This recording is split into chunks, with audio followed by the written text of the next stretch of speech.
Halo semua, jumpa lagi dengan gua, Henry. Kali ini gua akan mengisi malam Jumat kalian dalam segmen Malam Jumat Mistis. Untuk episode kali ini, gue ingin bercerita mengenai salah satu pengalaman dalam hidup gua yang menurut gua paling horor. Kalau ditanya gua orangnya percaya atau enggak dengan hal-hal mistis, ya bisa dibilang gua percaya sih. Jadi gue pribadi percaya karena gue udah sering dengar cerita dari kenalan-kenalan gue, dari teman, dari saudara-saudara gue mengenai hal-hal mistis yang pernah mereka alami gitu. Dan gue juga pernah mengalami 2 kali, bisa dibilang yang paling nyata lah kejadian mistis. Yang pertama itu gue waktu itu masih umur sekitar 5 tahunan di rumah lama gue. Itu gue ngeliat tuh. Nah itu mungkin gue akan ceritakan di episode-episode lain lah. Tapi untuk kali ini gue akan ceritakan pengalaman yang kedua. Nah ini gue gak ngeliat, untungnya, amit-amit deh ya. Tapi gue ngedenger. Dan kali ini nyata banget gitu yang mau gue ceritain kali ini. Nah, gue tuh bisa dibilang ya bukan indigo ya, tapi ya gue bisa juga pernah ya 2 kali itu gue mengalami pengalaman mistis gitu. Nah balik lagi ke kejadian yang kedua ini. Ini pengalaman gue ini adalah mengenai satu sosok hantu yang terkenal ya di Indonesia. Jadi di Indonesia kan tuh cukup banyak ya sosok-sosok mistis yang terkenal. Ada tuyul, ada pocong, ada genderuwo, dan lain-lain. Nah sosok ini, gue kalau sebut nama sosok ini nih gue selalu merinding gue. Jadi ya gue sebut sekali aja ya untuk kali ini, yaitu kuntilanak. Nah ini gue merinding nih pas ngomongnya nih. Jadi untuk selanjutnya gue ganti aja ya, namanya gue sebutnya Mbak Kunti aja. Oke? Nah kita langsung mulai aja ceritanya. Kejadian ini terjadi kurang lebih di tahun 2001. Jadi kurang lebih udah 19 tahun yang lalu. Pada saat itu gue masih kuliah dan gue sering nginep di rumah saudara gue, yaitu di rumah paman gue. Rumahnya itu di salah satu kompleks di daerah Jakarta Barat. Nah waktu itu kalau libur gitu gue nginep di sana, gue main sama sepupu-sepupu gue. Ada 2 anaknya paman gue, dua-duanya cowok. Nah gue sering main di sana, jadi kita tidurnya bareng tuh dalam satu kamar bertiga gitu. Kita sering main PS. Waktu itu masih zaman PS1. Sering main Winning Eleven ya, Pro Evolution Soccer. Nah jadi waktu itu memang sempat ada rumor di komplek itu, di blok rumah sepupu gue itu, ada yang ngedenger dan ngeliat. Yang ngeliat itu hansipnya. Jadi hansip blok itu katanya belakangan pernah ngeliat Mbak Kunti ini lagi duduk di atas genteng rumah seberangnya rumah sepupu gue ini. Nah kebetulan itu rumah kosong. Jadi hansipnya ngeliat terus kabur gitu. Nah terus cerita sama orang-orang blok komplek itu. Nah kemudian ada juga yang dengar suaranya, termasuk sepupu gue. Jadi sepupu gue ini cerita belakangan ini mereka dengar suaranya itu, tapi dia bukannya ketawa ya, dia dengarnya nangis gitu. Jadi katanya sepupu gue juga dengar suara nangis gitu. Nah terus kan nanya dong ke tetangga-tetangga sebelahnya gitu. Ini ada yang dengar nggak suara nangis? Ada, beberapa ada yang dengar gitu. Dan pas nanya ke mereka, ada yang nangis nggak? Nggak ada yang nangis. Jadi udah nanya ke orang-orang di komplek itu, di blok komplek itu tuh nggak ada yang nangis. Tapi beberapa memang ada yang dengar suara nangis gitu. Katanya sih kadang-kadang ketawa gitu, tapi kebanyakannya nangis. Nah, sepupu gue udah bilang, belakangan mereka dengar begitu, tapi sayup-sayup ya, terus sebentar hilang gitu. Nah, gue tetap nginep lah di situ, lagi libur. Gue pikir gue sih waktu itu ya percaya nggak percaya lah masih gitu. Gue pikir ya udahlah, nginep aja lah, think positif aja gitu. Jadi ya gue nginep gitu di situ. Nah, malam itu gue nginep, pas libur gue main tuh Pro Evolution Soccer kan, main PS sama sepupu-sepupu gue itu. Nah biasanya kan kita besoknya libur kita main sampai tengah malam, kadang sampai subuh gitu. Nah pas kita main tuh itu kurang lebih jam udah hampir tengah malam lah, mungkin 11:30 malam gitu. Lagi enak-enak main PS, Ronaldo lagi bawa bola, lagi gocek-gocek, tiba-tiba kedengeran tuh suaranya Mbak Kunti. Suaranya tuh nggak ketawa, tapi nangis. Nah, gue denger tuh sayup-sayup.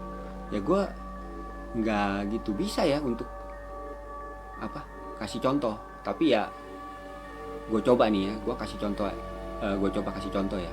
Jadi ya kurang lebih begini suaranya.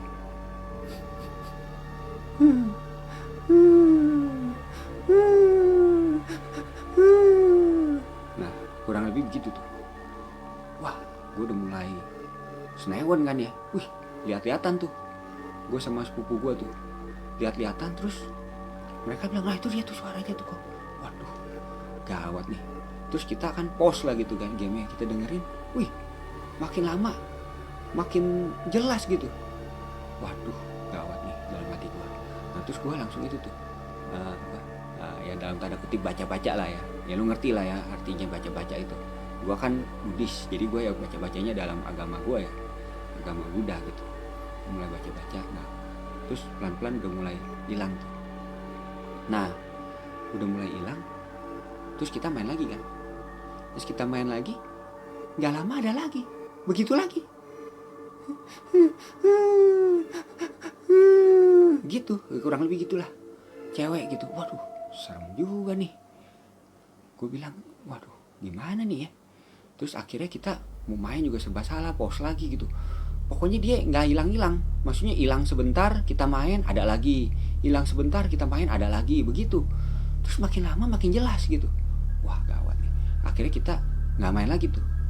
Kita matiin, terus kita matiin. Terus kita tetap nyalain lampu sih, tapi kita matiin TV gitu, PS-nya matiin. Terus kita mulai coba tidur tuh. Tapi ya gak bisa tuh, ada terus. Udah selimut tuh, tutupin muka gitu.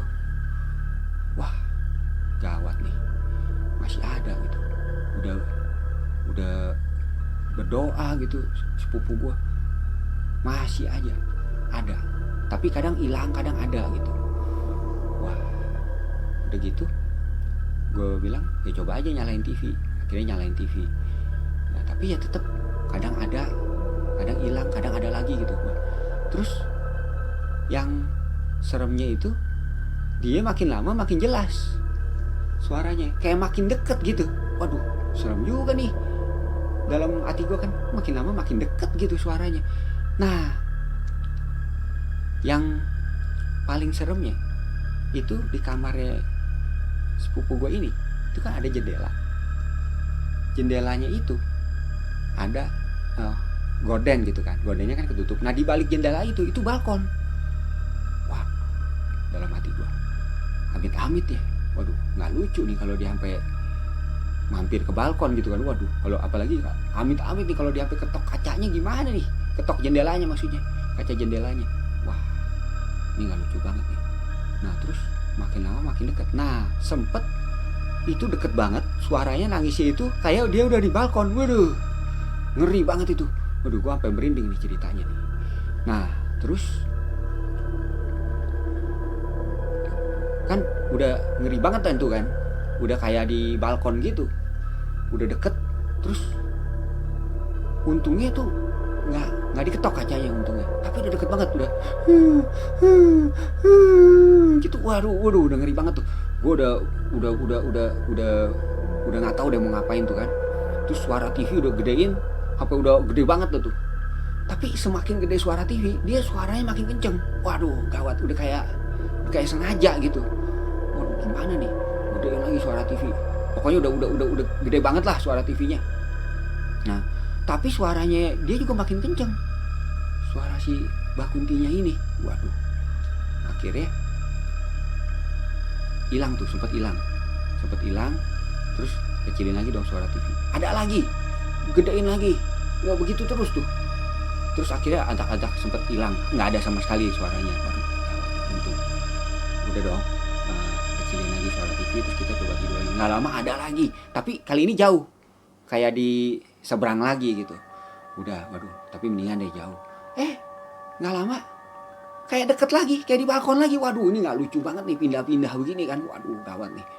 Udah nggak tahu, dah serba salah deh. Mau tidur juga salah, nggak tidur juga salah. Nah, sampai akhirnya udah begitu terus, sampai kurang lebih jam kayaknya 4:30 ya, subuh gitu. Itu ada suara azan subuh ya, dari masjid dekat sana gitu.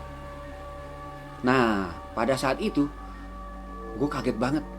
Dia kayak suaranya ya kayak ketawa ini kali ini. Tadinya kan nangis terus, nah ini kali ketawa kenceng banget, kayak udah bener-bener di balik jendela gitu, kayak di balik kaca jendela.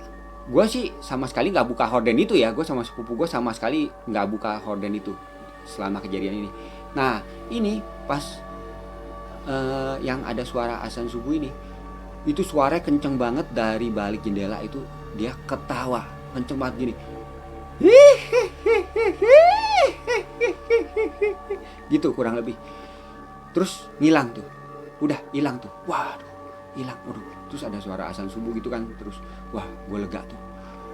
Habis itu udah hilang tuh sampai pagi. Akhirnya baru kita bisa tidur. Wah, itu serem banget. Nah, habis itu gue sempet nggak nginep di situ lagi tuh sampai berapa lama. Nah, pas gue tanya sepupu gue, itu gue lupa inget ya. Itu kayaknya orang-orang blok kompleks sana manggil ya dalam tanda kutip orang pinter gitu, atau gimana gitu. Terus akhirnya ya hilang tuh, udah nggak ada lagi tuh Mbak Kuntinya. Ya itulah salah satu kisah mistis yang paling serem menurut gue yang pernah gue alami dalam hidup gue. Ya, demikianlah kisahnya. Sekian dulu episode Malam Jumat Mistis kali ini. Terima kasih karena telah bersama-sama mendengarkan cerita gue. Kalian bisa klik like kalau kalian suka video ini. Kalian bisa klik subscribe kalau kalian ingin ikuti terus channel ini. Sampai jumpa di video-video berikutnya. And remember, enjoy the little things in life and always be happy. Bye.